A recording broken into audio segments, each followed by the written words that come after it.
Dominic Fike, What Could Possibly Go Wrong? Let's talk about it. So it's an album that came out in 2020 by artist Dominic Fike. And when I first listened to the album, I didn't know who he was. I had never come across his music. But he seems to have had quite relevantly large discography. Just a little bit, I did my own little background on him just to kind of get a feel where he's from. He's from Florida. And the one thing I can tell from listening to what could possibly go wrong is that he doesn't really have a particular genre that he sticks to. He kind of starts off with like indie kind of vibes, but then as the album kind of goes on, like there were some songs that were like reminding me of like Brockhampton type of vibes. But I think the one thing I can say about the album is that it feels like a conversation. Now, I know I need to listen to it more than once. This is just after the first listen. There's some songs that are in there that I'm like, yeah, this is it. And some of them I'm like, okay.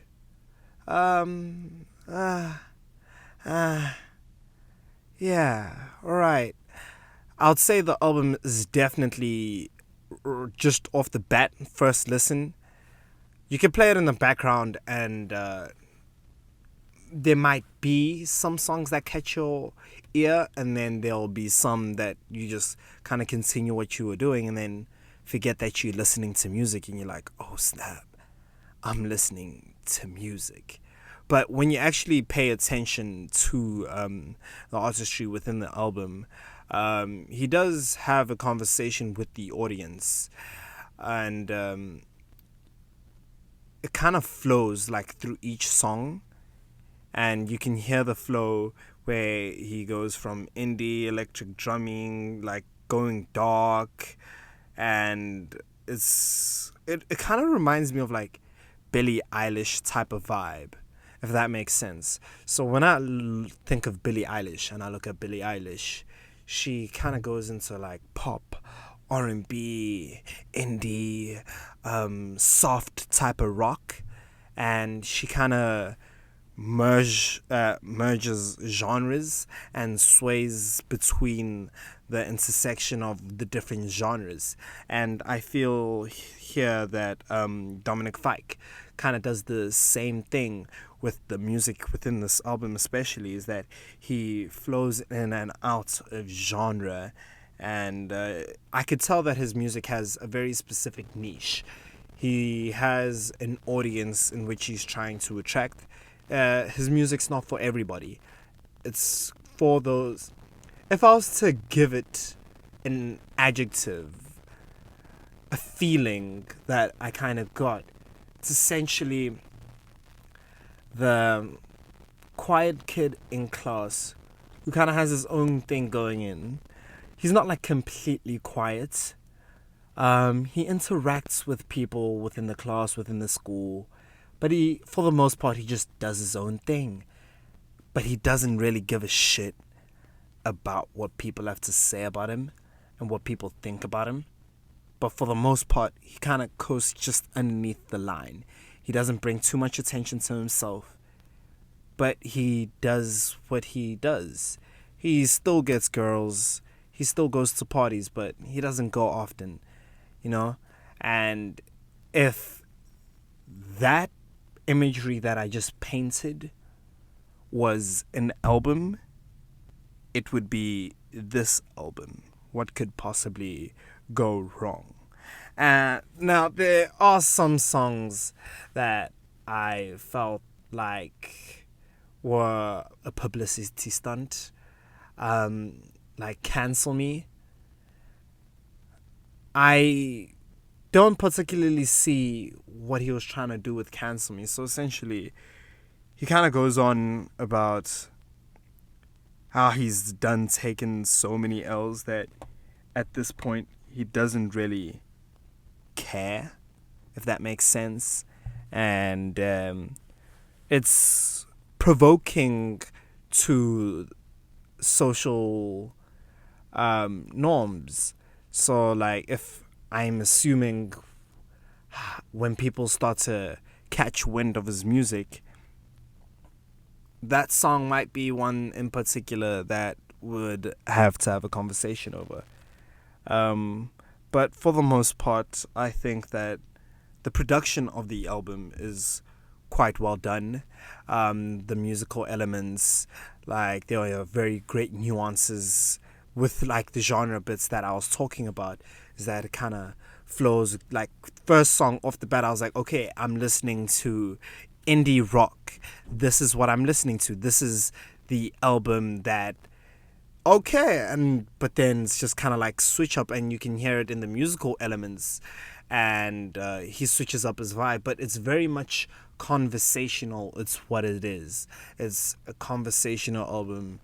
It isn't one of those oh wow.